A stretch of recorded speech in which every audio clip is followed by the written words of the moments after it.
everybody, I'm Nancy Olson from Nancy Olson Water Fitness, and today we're going to learn how to work out in shallow water. It doesn't matter if you have a big pool or a small space in your pool, there are ways that you can work out. You'll be building cardiovascular endurance, strength, and you'll be working on flexibility. When we do the workout today, I'm going to try to get you to work out in 3 planes.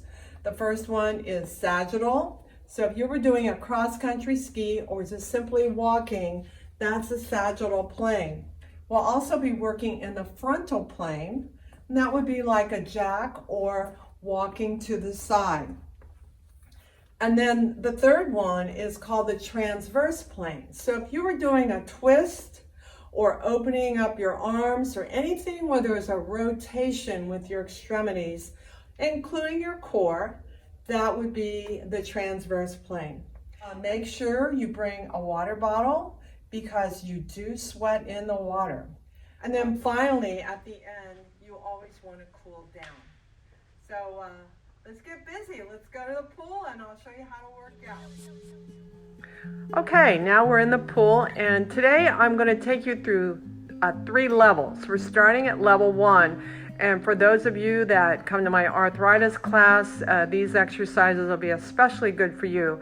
We're going to just start out with the warm-up, and we're going to walk forward and walk back. When we walk forward, we go heel, toe, heel, toe. And going backward, it's toe, heel, toe, heel. And I'm just simply walking with my arms in opposition to my legs. I will be changing my arm patterns. I'll be doing bilateral, symmetrical, bilateral, asymmetrical, which I'm doing right now. But they're nice ways that you can change the movement. These are impeding arms. I'm pushing myself, trying to push myself forward as I go back. So just notice how you can change your arm pattern just to give you some variety. And also, please note that I'm wearing water shoes. I wear sandals to the pool and then I change into my water shoes. You would not go walking in your neighborhood or at the park without some kind of shoes on. The same thing applies, especially if you're working in shallow water. Okay, there the arms are working symmetrical, bilateral. That means they're both working together, doing the same pattern. All right, now I am walking in a wide stance. What we're going to do is take you through different foot patterns, and that's going to improve your activities of daily living. And I'm doing a hook. I was doing a hook there, one arm then the other. Now the arms are working together in what's called the transverse plane. I'm doing some twisting. Now I'm walking with my toes out. It looks like I'm walking like a duck. But just think about it. In your daily life, you don't always have your toes going straight. And if you have any mobility issue, the water is a great place to be because the hydrostatic pressure along with the buoyancy is going to keep you upright. And then you can change your foot pattern so that your toes are pointing in. And now we're going to do a side step. This is a movement in the frontal plane. You're working your inner and outer thighs. And notice how my arms come together. And I'm staying at level 1 where the water is between my waist and my chest. Now there's some exercises you can do at the side of the pool. I'm doing side leg raises. This is a really good one if you've had knee surgery. I have my hand on my hip, and that prevents me from going too high. As soon as you go higher than you should, your hip is going to rotate out and you're going to feel it in your hands. So that can be a marker for you.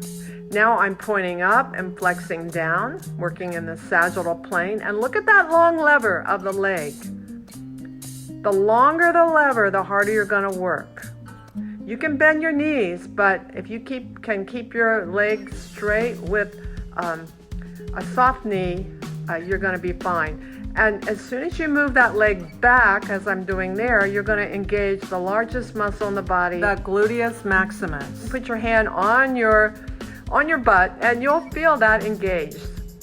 And now I'm doing leg circles. And this really helps lubricate the hip joint. It's like putting your car on and the oil runs through the engine. All right, so now we're moving to level 2. Level 2, the water is up by my shoulders. I'm doing what's called a cross-country ski. And again, you can have your arms working together or in opposition to one another. And having those shoes on really helps. When you hit the bottom, it absorbs the shock. Now we're doing an exercise in the frontal plane. That's a jack. And notice I do not bring my arms out of the water. The Aquatic Exercise Association recommends that we maybe 5-10%, I believe that's the percentage that you can have your arms out of the water. But keep them under the water because that's where you're going to work your muscles. All right, now I'm going to change that jack into what I call a T-jack. Some people call it a Jill, but my arms are in opposition to my legs, and look how I bring my arms behind my back and in front. And as soon as I take them behind my back, that's when I open up the chest. And we really need to do that because so many activities of daily living are in the front. You can also have one arm going in front and one arm going in back. Have fun with it. And if you like music like I do, play music. It'll help you enhance your workout and keep you on beat. All right, here's an exercise called a rocking horse. See how I'm rocking back and forth in what we call the sagittal plane. One foot is forward, the other foot is back, and you're just rocking. When one foot's up, the other one's down, and I change from one leg leading to the other, and look how my arms are moving. Here's another one. We go back to the frontal plane, and we're doing pendulums, and the arms are swinging back and forth. One leg touches, then the other. So all these are in level 2 with the water at my shoulders. And now we're going to move to level 3. Level 3 is a suspended move. So it's on what it's almost deep water, but it's a transitional move, level 3 of shallow. And I'm doing cross-country ski. Arms are in opposition to the legs. And now I'm doing a jack tuck. So my legs are not touching the bottom, or my feet are not touching the bottom, but I jack and tuck. So if you want to work out in the deep, or if you want to protect your joints in the shallow, I recommend a flotation belt. Your body gets smaller in the water, so you want to make sure it's nice and snug so it doesn't ride up. And then here I'm putting on what I think is the most valuable piece of equipment. If you're going to invest in anything, I would get web gloves because they create drag in the water. The beauty of water is because of the hydrostatic pressure and the buoyancy of the water, all your muscles are engaged when you're in the water. So if you can create more drag with those gloves, hey, you're going to get a better workout. So now here's the most popular pool toy in the world. It's a noodle. And I'm pressing down. And one thing you want to remember, if you have any object that floats, it'll want to come up to the water surface. So you have to be in control, and you're going to work your muscles to do that. I'm now in what we call a capital L.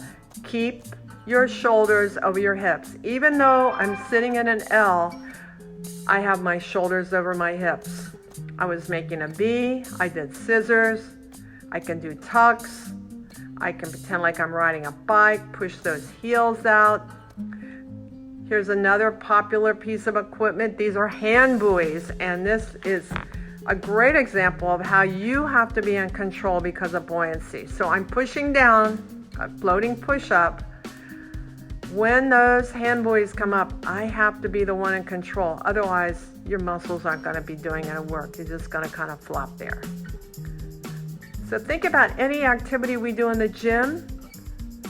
You can do most of those activities in the water. Because of the physical laws, things are going to work a little bit different in terms of your muscles, but they're going to be really effective. All right, we're going to spend a little time now on cooling down, and this is for the hamstrings, the calves, and the Achilles tendon. I have 1 foot forward, 1 foot back, and my heels are on the floor. I actually am pretending like I'm pushing away from the wall, but I don't leave.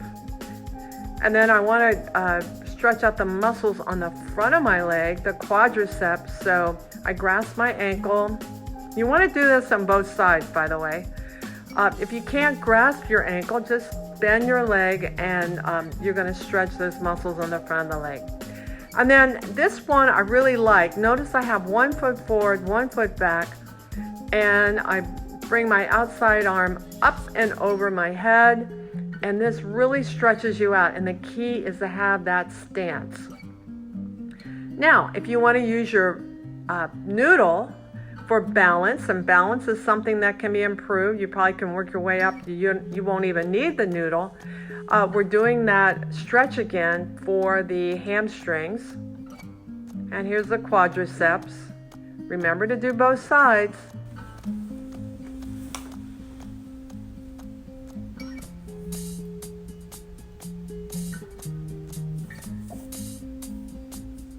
All right, now I have 1 foot forward, 1 foot back, and I'm reaching with my arm and hand over my head, just like we did at the wall. It's a really nice stretch, and you want to do it on both sides. All right, now I'm extending my arms out to the side, and I had my thumbs up. Now I bring one arm across, and I'm grasping the upper arm and looking in the opposite direction. That's a real nice stretch. In between, I open up that chest. I can't stress that enough. You want to open up that chest and enjoy the moment. We do so many exercises or just activities of daily living with everything in front. So, and I want you to notice I'm exercising my neck muscles, and this is very relaxing. I go from side to side, I drop my head down and go from side to side, but notice I do not bring my head back. You don't want to do that. That's your cervical spine, and you want to protect that. So I hope you've enjoyed this. I teach arthritis classes at the Town of Davie Pool, Pine Island Aquatic Center, and I think you'll enjoy it. Most of us have some arthritis. I'm rolling those shoulders back, clasping my hands behind my back, dropping my shoulders, and then I lift my hands up, and that's also a really nice stretch.